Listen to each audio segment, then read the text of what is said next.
আসসালামু আলাইকুম। রামাদান করিম। আশা করি সবাই অনেক বেশি ভালো আছেন।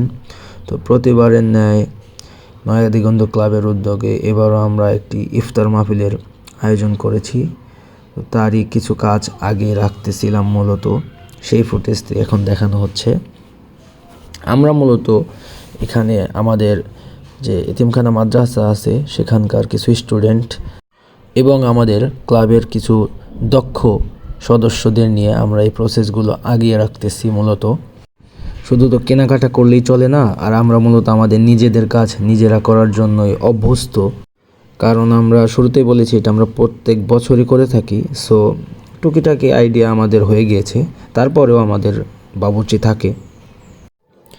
তো আমাদের কাজে যেন বোর ফিল না হয়, এই জন্য আমরা মাদ্রাসার একটি স্টুডেন্টের কাছে একটু রিকোয়েস্ট করি যে তুমি আমাদের গজল গেয়ে শোনাও। তো তার নাম হলো সাকিব। সে মূলত দৃষ্টি প্রতিবন্ধী, তারপরেও সে এখানে খুব সুন্দরভাবে পড়াশোনা করছে এবং তার কণ্ঠটা মধুর একটা কণ্ঠ বলা চলে। সো এখন এভাবে বলার কিছু নাই, আমরা গজল শুনি চলেন, আর পাশে পাশে আমরা কাজটা আগিয়ে রাখি। অনেক সুন্দর উপভোগ করতে পারবেন আশা করি পুরো ভিডিওটা যদি দেখেন। তো সাথেই থাকেন। আসসালামু আলাইকুম ওয়া রাহমাতুল্লাহি ওয়া বারাকাতুহু। এই জীবনে কিছুই চাওয়ার নেই তো আর, আমার জীবন আমার মরণ সবই তোমার। আমার জীবন আমার মরণ সবই তোমার। এই দুনিয়া আছি তোমার দয়াতে, তোমায় ছাড়া শান্তি পাই না কিছুতে। তুমি ছাড়া নেই হৃদয়ে কেউ তো আর, আমার জীবন আমার মরণ সবই তোমার। আমার জীবন আমার মরণ সবই তোমার। জিন্দগিটা করতে চাই সতনে পথিকে বাড়াকে,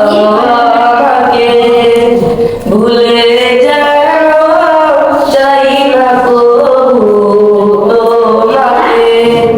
ইমাম সাথে মৃত্যু যেন হয় আমার জীবন আমার মরণ সবই তোমার। আশা করি গজলটা সবার অনেক ভালো লাগছে। তো মূলত আমরা স্টেপ বাই স্টেপ কিছু কাজ করার পরে আমরা এখন চলে এসেছি আমাদের প্রিপেয়ারিং পার্টে। মূলত আমরা এখানে প্রিপেয়ার হচ্ছি যাতে আমাদের ডিস্ট্রিবিউশন পার্টে কোনো প্রবলেম না হয় তার জন্য। সো রোজাদার ব্যক্তিরা আসার পরে তাদের যাতে কোনো প্রকার লেট করতে না হয়, তারা যাতে ঠিকমতো ইফতারটা করতে পারে, সেই কারণেই আমরা আমাদের সকল দক্ষ মেম্বারদের নিয়ে কাজগুলো আগিয়ে রাখতেছি বলা চলে। তো আমরা কি হলো সেই ভিডিওটা একটু দেখতে চাই, তাই না? তো চলুন আমাদের ডিস্ট্রিবিউশন বা কি প্রসেস কেমন হচ্ছে সেটা একটু দেখে আসি, একটা ভিউ দেখে আসি। তো এইখানে আমরা আমাদের ইফতারি আইটেমগুলো সাজিয়ে রেখেছি। এইখানে আমরা দেখতে পাচ্ছি আমাদের মিল যেটা আছে ভারী খাবার, সেটা আমাদের প্রত্যেকটা মেম্বারই কিন্তু খুবই অ্যাক্টিভ। কারণ আপনারা এখানে দেখতে পাচ্ছেন সবাই রোজা থাকার পরেও রোজাদারদের জন্য কিভাবে কতটা কষ্ট করে তারা সব কিছু জিনিস আগিয়ে রাখতেছে যাতে করে পরে কোনো প্রবলেম না হয়। এখানে আমরা ছোট বড় সবাই মিলেমিশে কাজ করি। আমরা যে এতিমখানা মাদ্রাসায় এই ইফতারের ব্যবস্থাটি করেছি সেই ছাদের উপর থেকে একটা ভিউ দেখি। এখানে মূলত আমরা সবার বসার ব্যবস্থা করেছি, আর এখানে কিছু মুরব্বি দেখতেছেন, তারা আমাদের দিক নির্দেশনা দিচ্ছে কীভাবে কী করতে হয়। পাশেই দেখতে পাচ্ছেন আমাদের কবরস্থান। তো এখানে আমাদের সবারই প্রিয় মানুষগুলো শুয়ে আছে, তাদের জন্য সবাই দোয়া করবেন।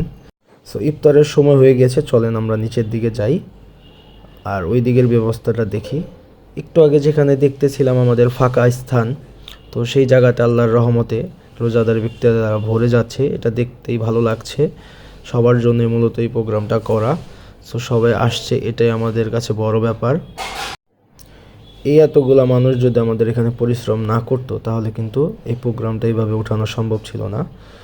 সো এটা যেহেতু এতিমখানা মাদ্রাসা, এখানে অনেক এতিমরা থাকে, তারা এখানে পড়াশোনা করে। যদি কেউ এই রোজার মাসে বা অন্য কোনো সময় এখানে হেল্প করতে চান আমাদের জানাবেন। কাজের সাকসেস মানে কষ্টের সাকসেস। সো যারা যারা কষ্ট করছে তাদের না দেখাইলেই নয়। আরেকটা ছোট ভাই আছে, সবাই আমাদের জন্য দোয়া করবেন, আমরা যেন এভাবেই করতে পারি সব সময়। এই ছোট ভাইটাও অনেক ডিস্ট্রিবিউশন অনেক হেল্প করেছে। তো সবাইকে অশেষ ধন্যবাদ সাথে থাকার জন্য।